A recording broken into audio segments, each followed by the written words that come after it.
I'm personally seeing a lot of denialism about this, and so I thought I'd put together a very long list of publicly available pieces of information that anyone would be able to have access to build up a picture of what has happened in the past, say, 20 years in Britain regarding this.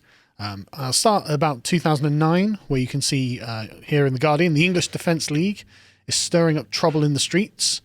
Football fans being recruited to join protests against Muslims. How worried should the authorities be? And of course, they, in this, quote Tommy Robinson, explaining, look, this is a natural phenomenon that kind of came out of the way that we felt that we were being treated by close contact with these communities. And all the way back in January 2011, you have Apologia being written by one Dr. Ellacockbean. Familiar with her? Yeah. Yeah, well, she'll come up quite a lot. I think you've did you end up watching the Tommy Robinson Russia speech he gave?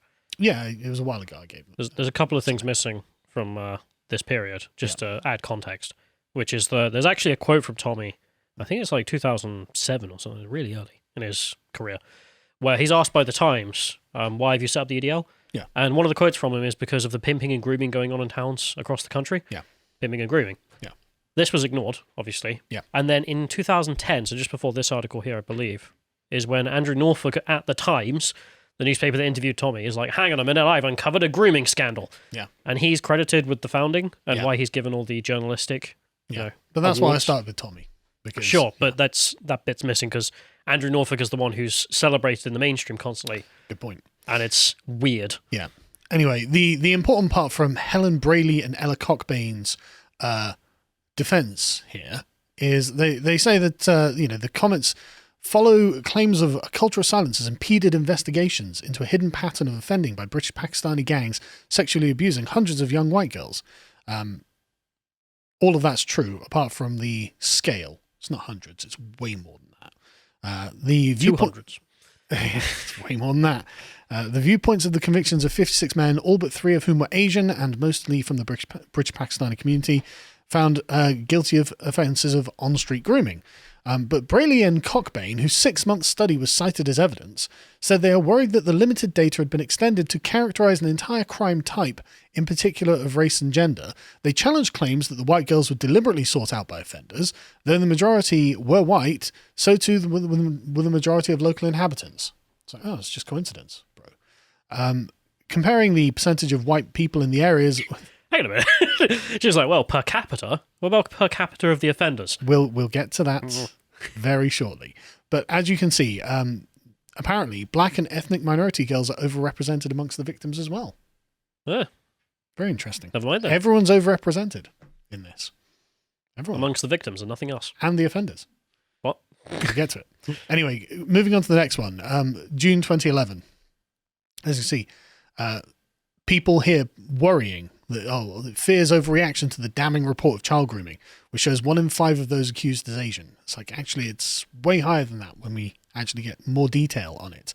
But they say that the issue here is that the information is so inaccurate that almost 40% of cases the ethnicity of the perpetrator is not known, which definitely hides a lot. But why would the information be inaccurate? You would think that when someone's arrested, it'd be fairly easy to register their ethnicity. You'd think, in defense of the data finders, the police routinely did not collect any ethnicity data. Yes. Even though they were told to. Yeah. Every year. I wonder why. But Jack Straw, who was, I think he was the Home Secretary at the time, said child sex grooming was a specific problem in the Pakistani community which needed to be more open about the reasons behind it. And Mr. Davies says, child sexual exploitation is not exclusive to any single culture, community, race or religion. It cuts across all communities. Which is why some people are overrepresented and some people are underrepresented. I really do think that the not understanding per capita meme is real. Yes. I mean, listen to that statement from that politician, though, which is, yeah, but that happens everywhere. It's not understanding. This is deliberate obfuscation. In this case, probably. I don't know. I mean, these people are really dense. Maybe in the case of Naz Shah, but or Diane Abbott. I mean, there's a lot of examples, mate. there are a lot of examples. But in the case of most Labour politicians, they know what they're doing. Anyway, so May the 8th is 2012 is when the Rochdale Grooming Gang started exploding outwards. And here you have the case of one particular victim who says that she was forced to have sex with up to 5 different men a day, 4 times a week. 20 different men in a week. How many suspects did they find in the end? In this particular case... I'm guessing it's not the amount of people that raped her. No. I mean, that's 20 people alone, right, in 1 week. And this went on for years for her. And that's one of the 5 victims. And if you're trafficking, essentially, sex slaves, then you get quite a lot of customers across the country who will come and drive to engage in that. Yeah. The names of the convicted men in this case, there were 10 convicted men in this case. Yay. We found them all, lads. Yeah, exactly. But that's the point. They're in no way talking about any of the customers of these men. These are the men who are simply running the ring, right? Mahfouz Rahman, Abid Khan, Afraz Ahmed, Chowdhury Hussain, Katab Maya, Mohammed Daoud, Mohammed Zaid, Rehan Ali, and David Law. David? Yes, David Law, as you can see in the bottom right there. So as you can see, it runs across all communities. Yes. I do not understand per capita. Why are you asking? He is, 90% Pakistani, Muslim, 10% English. Anyway, on the 9th of May 2012, it started being reported by the Daily Mail that, police aren't dealing with this problem because they're afraid of being called racist. This has been a long-running trope. And what did people like Ellacockbean say? No, you're all just racist, actually. It's just everyone does this. This is totally normal. Organised pimping gangs of teenage girls. Everyone who doesn't do that? All communities do that. The Sikhs, they're always doing it. The Indians, the Buddhists, the Chinese. It's just so totally normal. I'm thinking, the Hindus in this country have a representation of the prison population. To the nearest percentage, it's 0. Yeah. Not the Muslim population. It's a bit higher for them. Yeah. But former Labour MP Kayleigh Cryer said this in 2012, saying, look, they covered up because they've been called racist. And we can go back to the previous one. She says it's an absolute scandal. They were petrified of being called racist and so reverted to the default of political correctness. They had a greater fear of being perceived in that light than dealing with the issue in front of them. So there was a conspiracy of silence identified all the way back in 2012 because of left-wing values of anti-racism. Yep. That's what caused this conspiracy of silence. In September 24th, 2012, Daily Mail again, police turned a blind eye to sex grooming gangs for more than a decade. Confidential files reveal. So this was a series of files that was released. Research and reports and case files also revealed that council officials were desperate to cover up any racial link to the abuse of young girls. The research shows a string of warnings dating back as far as 2000 that were ignored by the authorities. In many cases, police action was only taken against the victim. There were a bunch of these that were just awful, just absolutely awful. That were just... The girls were treated as if the girl was the criminal. In fact, one 13-year-old girl was found drunk at 3 a.m. in a derelict house with a large group of adult males who had plied with vodka. She was arrested for a public order offence while the men walked away. Nobody's been punished for this. Nobody has been punished for this, right? According to previously confidential documents seen by the Times, police in Rotherham found evidence of thousands of similar crimes and described networks of Asian males exploiting young white females. Nothing happened. In 2002, Home Office-funded research criticised officers for treating young victims as deviant and promiscuous, while the men they were found with were never questioned or investigated. Dennis McShane, MP for Rotherham, says there's a culture of denial here and cover-up and a refusal to accept the reality that we have men living in the Rotherham community who treat young girls as objects for sexual pleasure. It's time to tell the truth. It's time to root out this evil. Culture of cover-up. Left-wing MPs for the concerns of anti-racism. I mean, some people refer to this as a crime of diversity, and some people think, oh, maybe that's just a hyper-politicization of the situation. I think the problem is entirely correct. No, the problem with it is it's too broad a term, right? It includes the Hindu, the Sikh. Oh, no, they don't mean that. When you say a crime for diversity, it's the ideological position. The reason this was covered up was not because anyone was involved and wanted to cover up their criminal wrongdoing. It was covered up because it went against the ideology. Yeah, we should call it a crime of anti-racism then, because that's what this. Sure. That is what's provided explicit cover for this. Anyway, November the 13th, 2012, Muslim gang white rape claim prompts row, as in the Conservatives at the time, Chris Hopkins here, said that gangs of Muslim men are raping white kids. And he said that the police felt they needed permission to go after the abusers because of political correctness. Labour MP Yasmin Qureshi warned about playing into the hands of the far right with such accusations. Don't we care about the victims? Who cares about the far right? I can't even contain it. 'Cause it's, oh, God. I know, right? In regard to the fact that the victims of the abuse were majority white, she said that was coincidental, not deliberate. This will be contradicted later on by imams who say no, they were deliberately targeting white girls. Anyway. Yeah, I mean, like some of the perpetrators would shout Allahu Akbar as they were being sentenced. Yes. Do you know who the real problem is here? Men.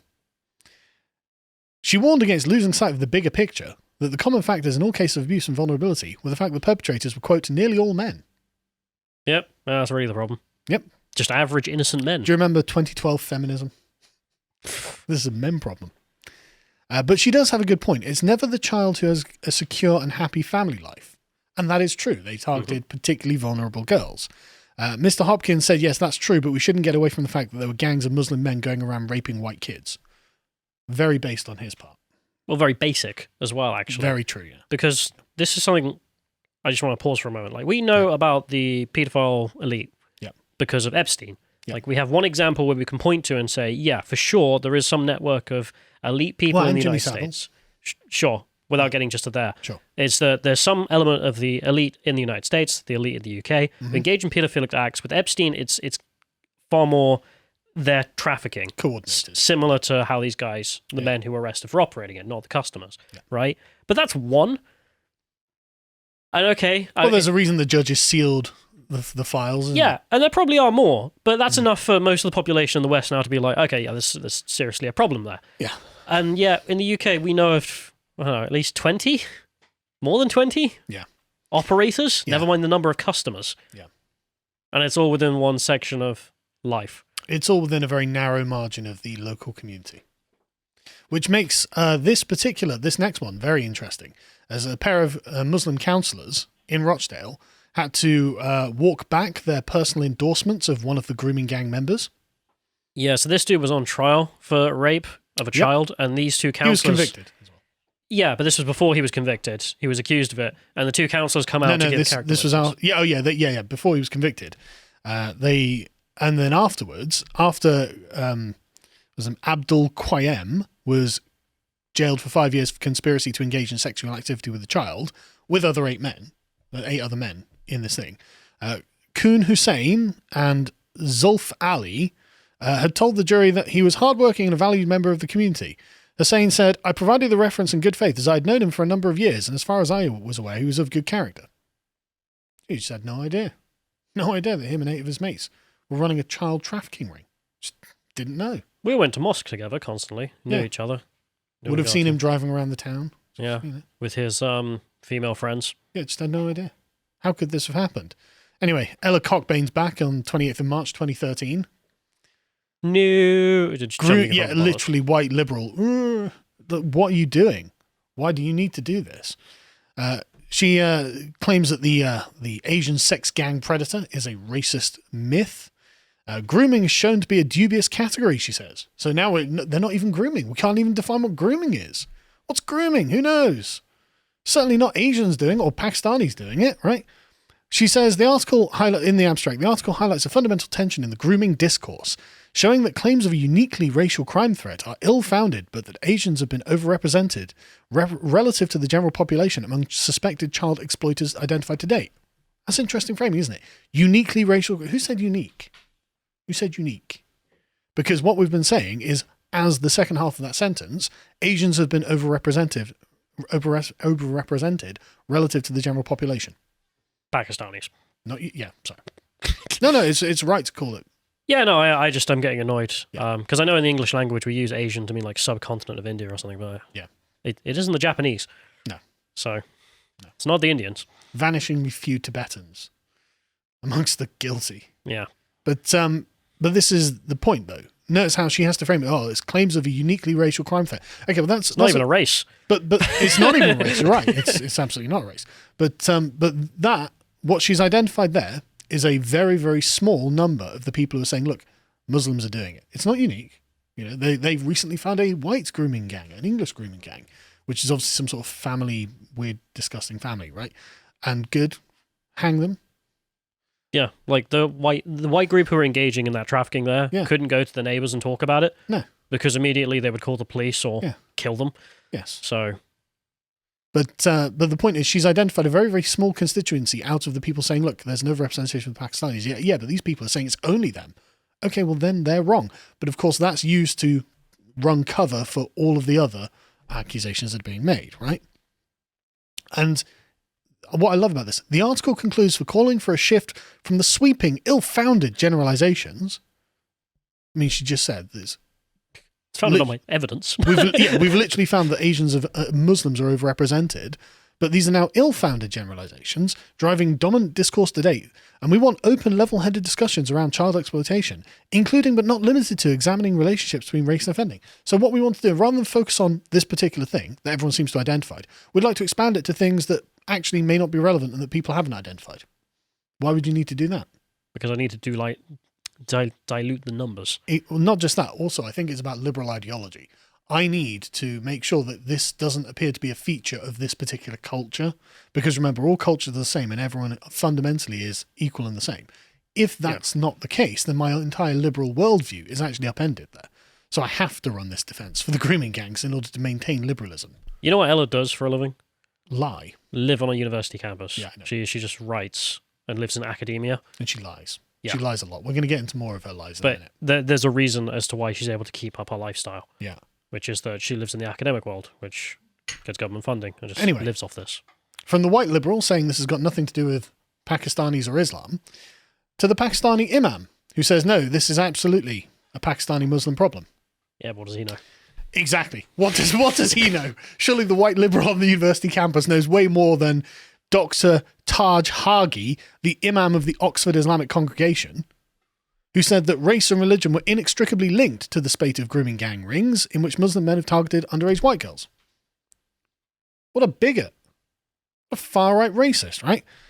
He says that the activities of the Oxford sex ring are bound up with religion and race because the men, though of different nationalities, were Muslim and they deliberately targeted vulnerable white girls whom they appear to regard as, quote, easy meat, to use one of their revealing racist phrases.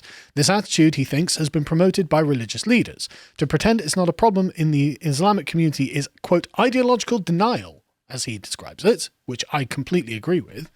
But then a part of the reason this scandal happened at all is precisely because of such politically correct thinking. All of the agencies of the state, including police, social services and the care system, seemed eager to ignore the sickening exploitation that was happening before their very eyes. Terrified of accusations of racism, desperate not to undermine the official creed of cultural diversity, they took no action against this obvious abuse. He carries on. The view that some Islamic preachers have towards white women can be appalling. They encourage their followers to believe that these women are habitually promiscuous, decadent and sleazy, sins which are made all the worse by the fact they are kafars or non-believers. Such cases can only be prevented in the future if Britain abandons the blinkers of political correctness, he concludes. His advice was ignored. Of course it was. Ellacockbean's advice was taken. June 28th, 2013. After he made this statement, obviously a series of Muslim leaders were like, no, we also condemn child sex rings, right? Together Against Grooming was an organisation of imams at hundreds of mosques, pled to read a particular sermon to their congregations during their Friday prayers. The sermon was written to highlight how the Quran emphasised that Muslims must protect the children and the vulnerable. Right? It reminds people that the overwhelming majority of British Muslims condemn child sexual assault as strongly as any other group in modern Britain, says one Muslim, one imam.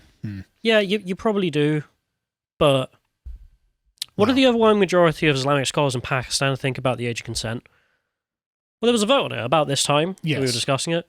And to raise it was anti-Islamic. Yeah, from 9 to 11. Yeah. It's too much. Yeah. But the thing is, and this is the important point, Sheikh Ibrahim Mogra, an imam at the Abu Bakr Mosque in Leicester, said, people were troubled by us reading the sermon. And one man asked how it could stop being read. Why?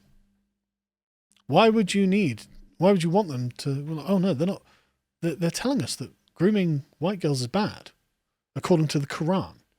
Could you please stop reading that? Why would you need that? Because it's unquranic. it's not even that it's un-Quranic, actually. It's because the perception, remember that we operate in different cultures. They operate in a shame culture, we operate in a guilt culture. So saying this out loud brings shame upon the Muslim community as a whole, and that's what they're trying to avoid. This is the source of the culture of silence in the Muslim community. I don't doubt that a lot of the Muslim community do find what happened with the Grooming Gang reprehensible. But if you operate in a culture of shame, then you operate in a culture of silence because you don't want to bring shame on the community. Whereas it's different in the English community. We feel individually culpable for the things that we do. Different worlds. I can see you're not convinced. No. But I think that is the case. I think they really don't care. There's no reason for them to. On a fundamental level, if you're a good Muslim, you believe in living the life of Muhammad. In which case, we have vastly different views of the age of consent. That is true. But this Muslim man who was like, can we stop reading this thing out? He said, look, it's not our fault that this happened. Our religion does not teach us to do these things, and we are condemning it. Well, you're not condemning it if you silence the person trying to condemn it, right? That's brilliant, isn't it? Yeah, well, this is what Sheikh Mogra said. He said, look, our only option then is to speak about it. And the Sheikh is right. I totally agree with him. He's doing the right thing there. The sermon was written by Alyas Karamani, an imam and youth worker from Cayley, West Yorkshire, which he said there's a profound disrespect culture when it comes to treating women. One of the reasons we feel this is the case because of poor role models. So he admits that it is a problem with the Pakistani Muslim community and their way of that they view women.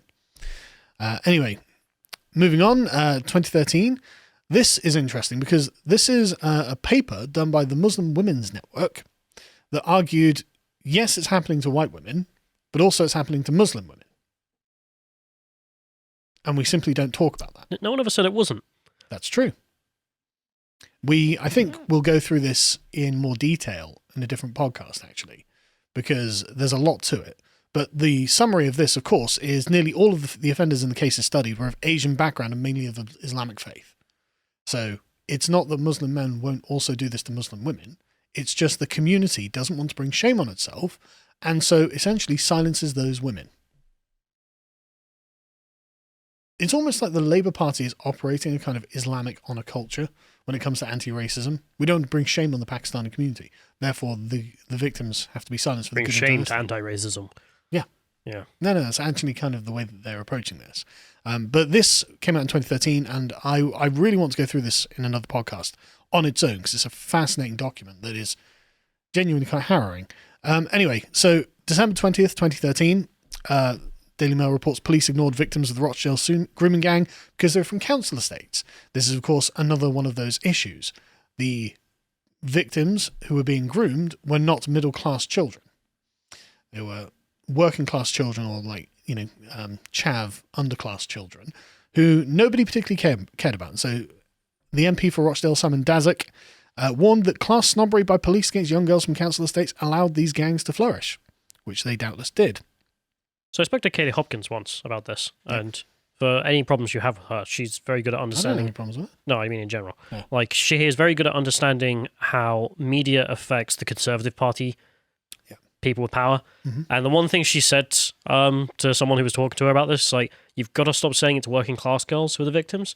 And the person said, well, why? Because they are. And she says, no, you've got to show that it can be middle class girls as well. Middle class don't care. Yeah. Otherwise, the people in power, the aristocrats, will never care because it's not their kids. Yeah. But what's more revealing about that is she's right, that because it's not their kids, their class of kids, just let it go on. Yeah, I mean, it's not my class of kids, but I do care about this. To watch the full video, please become a premium member at lotuseaters.com.